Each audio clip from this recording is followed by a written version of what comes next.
ओम शांति। बाबा good morning.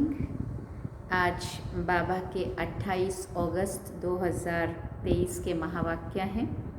बाबा ने सार में कहा, मीठे बच्चे, निश्चय बुद्धि विजयंती। निश्चय के आधार पर ही स्वर्ग की राजाई के लायक बन सकते। पहला निश्चय चाहिए कि भगवान टीचर बनकर हमें पढ़ा रहे हैं। बाबा ने प्रश्न पूछा, बाप सर्वशक्तिवान होते भी सब कार्य प्रेरणा से क्यों नहीं करते? तो बाबा ने उत्तर में कहा, बाबा कहते हैं, मैं ज्ञान का सागर हूँ, मुझे ज्ञान सुनाने के लिए आना ही पड़ेगा। प्रोफेसर अगर घर बैठ जाए तो पढ़ा कैसे सकेगा? मुझे तो तुम बच्चों को पढ़ाकर लायक बनाना है, स्वर्ग का वर्षा देना है, इसलिए मैं शरीर का आधार लेकर आता हूँ। इसमें बच्चों को ज़रा भी संशय नहीं आना चाहिए। और गीत सुना, जो पिया के साथ है उसके लिए बरसात है, ज्ञान की बरसात है। ओम शांति। बाप को पिया कहा जाता है। बाप पानी की बरसात तो नहीं बरसाएंगे ना। ये तो समझने की बात है। जब कोई बात नहीं समझते हैं तो कहा जाता है, तुम तो जैसे पत्थर बुद्धि हो। अब पारसनाथ तो नामी ग्रामी है। पारसनाथ पारस बनाते हैं। फिर बाबा ने पूछा, पत्थर कौन बनाते हैं? पत्थर नाथ बनाने वाला रावण को कहा जाता है। तुम हो राम संप्रदाय। तुम नंबरवार पत्थर बुद्धि से पारस बुद्धि बनते जाते हो। यथा राजा रानी तथा प्रजा पत्थर बुद्धि कैसे बने? ज़रूर कोई बनाने वाला है जिसने पत्थर बुद्धि बनाया, परंतु इसमें कोई सूर्यवंशी घराने में, कोई चंद्रवंशी घराने में, कोई दास दासी बनेंगे, कोई फिर प्रजा में साहूकार बनेंगे। है सारा पुरुषार्थ पर। जो जैसा पुरुषार्थ करेगा वैसा बाबा हमेशा कहते हैं पद पाएगा। फिर बाबा ने कहा, ज़रूर परमपिता परमात्मा को ही पारसनाथ कहेंगे। कोई मनुष्य को ज्ञान सागर नहीं कहेंगे। निराकार बाप की ही महिमा है। ज्ञान सागर है तो ज्ञान सुनाने के लिए उनको शरीर तो ज़रूर चाहिए। जो संस्कार ले जाते हैं उस अनुसार कर्म करने के लिए शरीर तो चाहिए ना।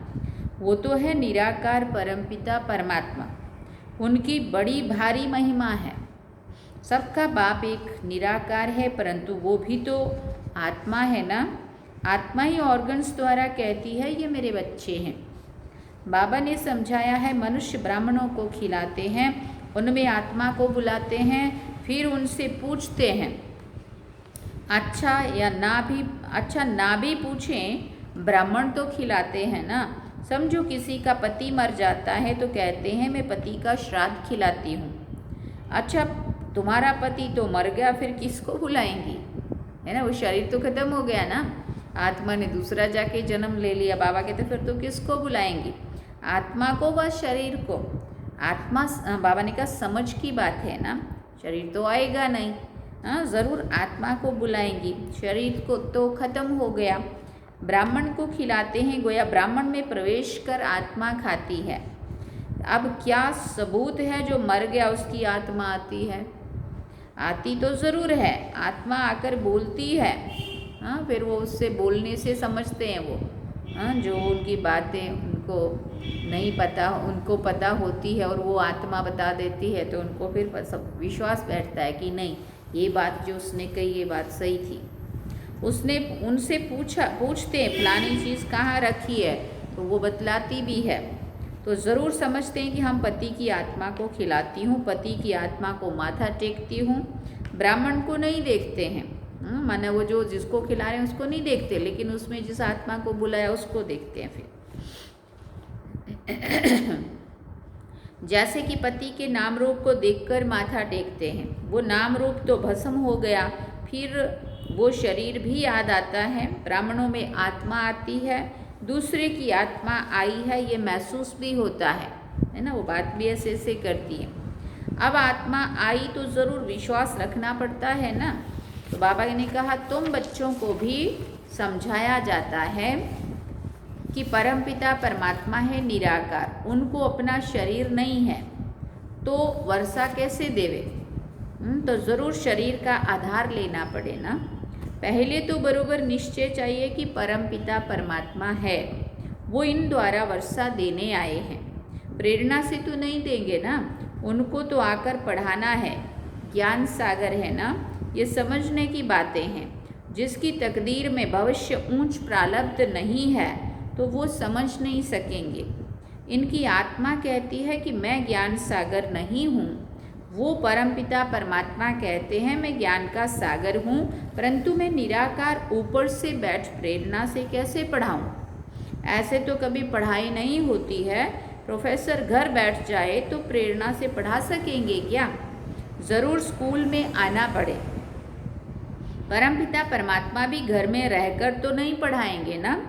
प्रेरणा से चित्र थोड़ी समझाया जाता है, ये चित्र भी शिव बाबा ने निकलवाया है।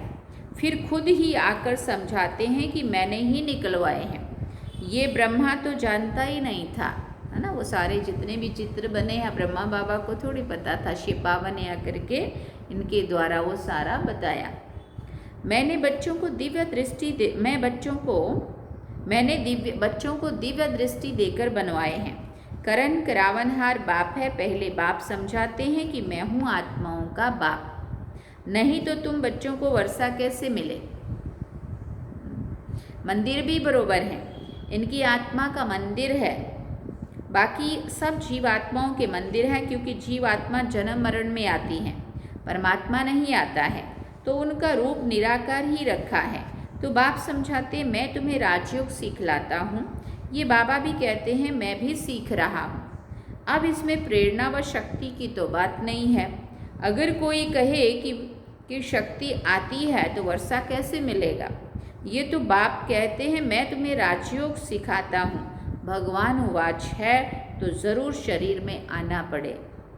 ऐसे नहीं कि इनमें शक्ति है, यहाँ तो पढ़ाई की बात है। मैं तुम्हारा बाप हूँ, फिर मुझे टीचर भी बनना पड़े। सबको प्रेरणा कैसे दूँ? फिर सबको एक जैसा पढ़ाना पड़े।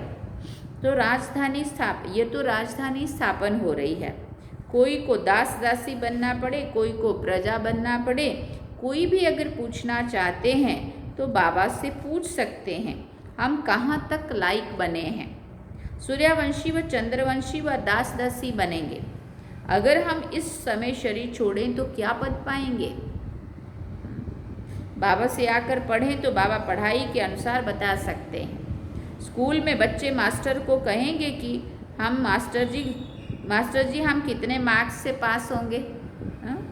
मास्टर अबाउट बता देगा, क्योंकि उसको पता है ये कितना होशियार है। कि तुम पूरा पढ़ते नहीं हो, इसलिए इतने मार्क्स ही कैसे मिलेंगे। खुद भी समझते हैं कि बरोबर हम पूरा पढ़ते नहीं हैं। हर एक की दिल बोलेगी। बेहद का बाप भी बता सकते हैं। कोई को तो बाबा कहते हैं तुम बहुत अच्छा फूल हो, हाँ अच्छा पुरुषार्थी हो, तो बाबा कहेगा तुम बहुत अच्छा फूल हो, विजय माला में तुम इतने नंबर में आ सकते हो। इस समय अनुसार, क्योंकि चलते चलते गिर भी पड़ते हैं ना। आज 8वां नंबर है, कल को जा कर के वो 20-50 नंबर पे चला जाएगा, है ना। तो बाबा कहते पुरुषार्थ में ऊपर नीचे होता रहता है। बाबा के भी बहुत बच्चे हैं, बच्चे देखो आज है नहीं, हाँ, जिनको हम महारथी की लिस्ट में डालते थे, क्योंकि श्रीमत पर नहीं चले और काम के वश हुआ, देह अभिमान के वश हो गए, कोई लोभ के वश हो गए। माया ऐसी है जो चोरी भी करा देती है, हाँ, ये सब माया कराती है। कहते हैं ना कि कख का चोर सो लख का चोर। अब चोरी तो चोरी है, चाहे छोटी चीज़ चुराई चाहे बड़ी चुराई, परंतु नाम तो लग गया ना, इसने चोरी के ये चोर है। कोई में बुरी आदतें होती, कोई में काम की आदत होती, तो ये भागा, वो यहाँ ठहर ना सके। लोभ वश चोरी भी कर लेते हैं, माया चोरी कराती है, माया की प्रवेशता होती है ना। पहले नंबर देह अभिमान को छोड़ते नहीं है। बाबा कहते हैं अपने को आत्मा निश्चय करो। आत्मा इमार्टल है, मना अविनाशी है, और शरीर मार्टल है, शरीर विनाशी है। तुम देही अभिमानी बनो। कोई तो 2-3 मास में देही अभिमानी बन जाते हैं, कोई फिर 25 वर्ष में भी नहीं बनते। ये हर एक का पुरुषार्थ है अपना अपना। हाँ, कोई दिखना, नए लोग निकले लगते ही नहीं है वो नए, इतना अच्छा पुरुषार्थ में तीखे जाते हैं। हाँ, बाबा पे इतना निश्चय, बाबा से इतना प्यार, बाबा के लिए तन मन धन समय स्वयं संकल्प इतना सब कुछ सफल करते हैं, लगाते हैं, तो वो तो फिर अभी 25 साल वाले से भी आगे जाते हैं। एक ही कोर्स बहुत बड़ा है जो 50-60 वर्ष चलता है। पढ़ाई के कोर्स और पढ़ाने वाले टीचर को ना जाना तो पढ़ेगा क्या, है ना। इस बाबा को जानने से तो शिव बाबा को भी जाने, जिसके साथ बुद्धि योग लगाना है। हमें विश्व का मालिक बनना है, सो कोई मनुष्य तो नहीं बनाएंगे ना। जब तक निश्चय नहीं हुआ है तब तक गोया कुछ भी नहीं समझा है। 20-25 वर्ष वालों को भी पूरा निश्चय नहीं बैठा है, हिलते रहते, अभी अभी निश्चय, अभी अभी संशय। बाबा समझाते, तुम गॉड फादर कहते हो तो तुम आत्माएं उनके बच्चे ठहरे, वो तुम्हारा बाप है। सब लिखो कि हाँ, हमारा एक वही गॉड फादर है। फादर से वर्षा मिलता है स्वर्ग की राजधानी का, तो ज़रूर राजयोग सिखाया होगा ना, बाप ही सिखाएंगे। जब तक बाप पर पूरा निश्चय नहीं है तो समझो वो स्वर्ग के लायक नहीं है। बाप को ही नहीं जानते तो वर्षा कैसे पाएंगे। बाप तो आते हैं वर्षा देने, परंतु लेते नहीं है, क्योंकि भाग्य में नहीं है। निश्चय बुद्धि विजयंती, संशय बुद्धि विनश्यंती। पहले पहले बाप को तो जानो। निराकार बाप परम पिता परमात्मा है ना, वो आकर पढ़ाते हैं, वर्षा उनसे मिलता है। उनको राजयोग सिखलाना है, इसमें प्रेरणा की कोई बात नहीं है। टीचर घर बैठे पढ़ाए, ये तो इम्पॉसिबल है। बाबा कहते हैं, मैं आता हूँ, मेरा मंदिर भी है, निराकार तो कुछ कर ना सके, इसलिए शरीर लेना पड़ता है। नहीं तो मेरे में जो सृष्टि चक्र का ज्ञान है वो मैं कैसे सिखलाऊं, है ना। निराकार बाबा को साकार में आना तो पड़े ना, कैसे समझाएंगे, ज़रूर तन में आना पड़े। बच्चे वृद्धि को पाते रहते, एक दो को लेकर आते रहते हैं। जो देवी देवता धर्म का होगा उसका ही सैपलिंग लगेगा। जो आकर ब्राह्मण बनते हैं उन्हों का ही कलम लगता है। ब्राह्मणों का पिता है ब्रह्मा, ब्रह्मा का बाप है शिव बाबा, तो रूहानी बाप और जिस्मानी बाप भी है। तुम शिव बाबा के रूहानी बच्चे हो और ब्रह्मा की आत्मा भी शिव बाबा का बच्चा है। फिर जिस्मानी भी ब्राह्मणों का बाप है, जिससे ये ब्रह्मा कुमार कुमारी निकले।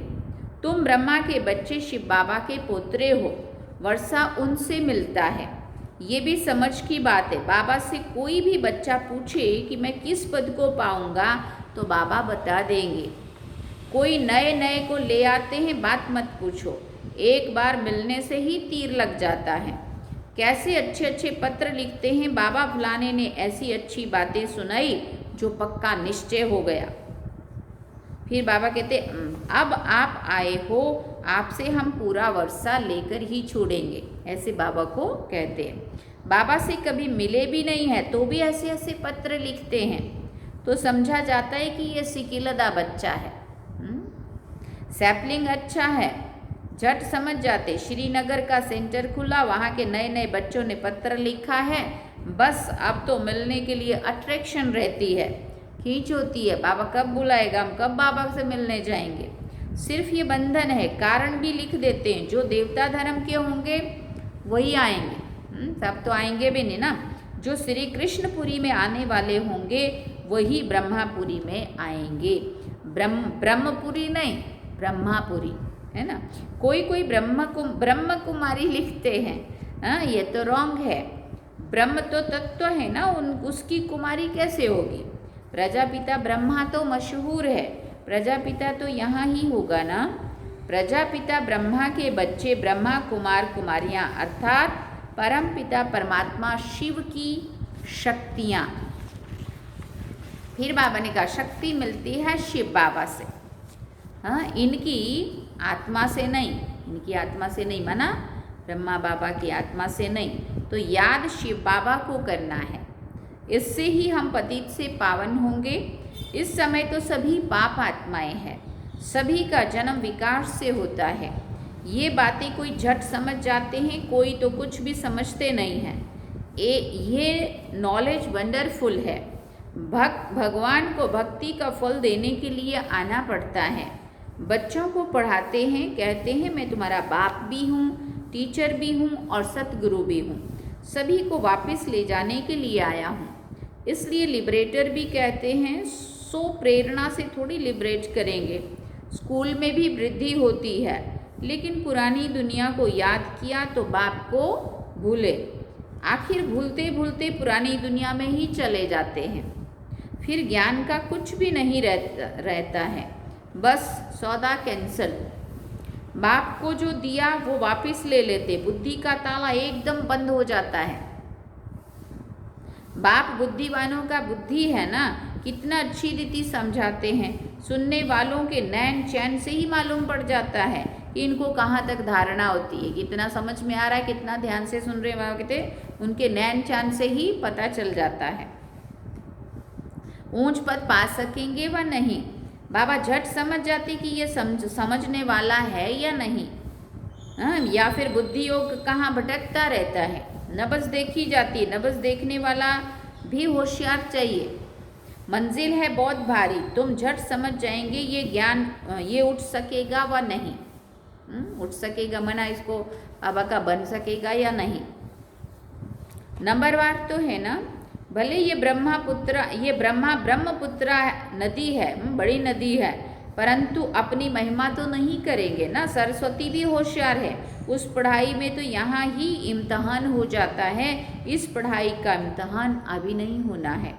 जब तक जिएंगे तब तक ज्ञान अमृत पिएंगे। अच्छा, मीठे मीठे सिकिल दे बच्चों प्रति माता पिता बाप दादा का याद प्यार और गुड मॉर्निंग। रूहानी बाप की रूहानी बच्चों को नमस्ते। हम रूहानी बच्चों की रूहानी माता पिता बाप दादा को दिल व जान सिकवा प्रेम से याद प्यार, गुड मॉर्निंग, नमस्ते, थैंक यू बाबा, शुक्रिया बाबा। अब धारणा के लिए मुख्य सार है। पहला पॉइंट, किसी भी पुरानी आदत के वशीभूत होकर उल्टा कर्म नहीं करना है। देह अभिमान की आदत को छोड़ देही अभिमानी रहने का कोर्स पूरा करना है। दूसरी बात, निश्चय में कभी भी हिलना नहीं है। जब तक जीना है पढ़ाई पढ़नी और पढ़ानी है। वरदान में बाबा ने कहा, करण करावन हार की स्मृति द्वारा सदा बेफिक्र बादशाह बनने वाले निश्चय बुद्धि निश्चिंत भव। ब्राह्मण जीवन अर्थात बेफिक्र बादशाह। जैसे ब्रह्मा बाप बेफिक्र बादशाह बने तो यही गीत गाते रहे, पाना था सो पा लिया, काम क्या बाकी रहा। सेवा का काम भी जो बाकी रहा हुआ है वो भी करावन हार करा रहे हैं और कराते रहेंगे। सदा स्मृति रहे, बाप करावन हार बन हमारे द्वारा करा रहे हैं तो बेफिक्र हो जाएंगे। निश्चय है कि ये कार्य होना ही है, वही पड़ा है। इसलिए निश्चय बुद्धि निश्चिंत बेफिक्र रहो। स्लोगन में बाबा ने कहा, अपनी सर्व कमजोरियों से किनारा करना है तो बेहद की वैराग्य वृत्ति को धारण करो, क्योंकि जब तक वैराग नहीं आएगा तब तक त्याग नहीं होगा। तो बाबा ने कहा अपनी सर्व कमजोरियों से किनारा करना है तो बेहद की वैराग्य वृत्ति को धारण कर। अच्छा, ओम शांति।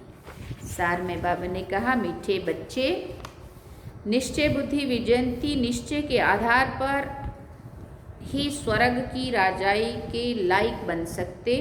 पहला निश्चय चाहिए कि भगवान टीचर बनकर हमें पढ़ा रहे हैं। और गीत क्या सुना, जो पिया के साथ है। तो ये थे बाबा के आज के महावाक्य। अब हम चलते हैं बाबा की याद में। चलिए।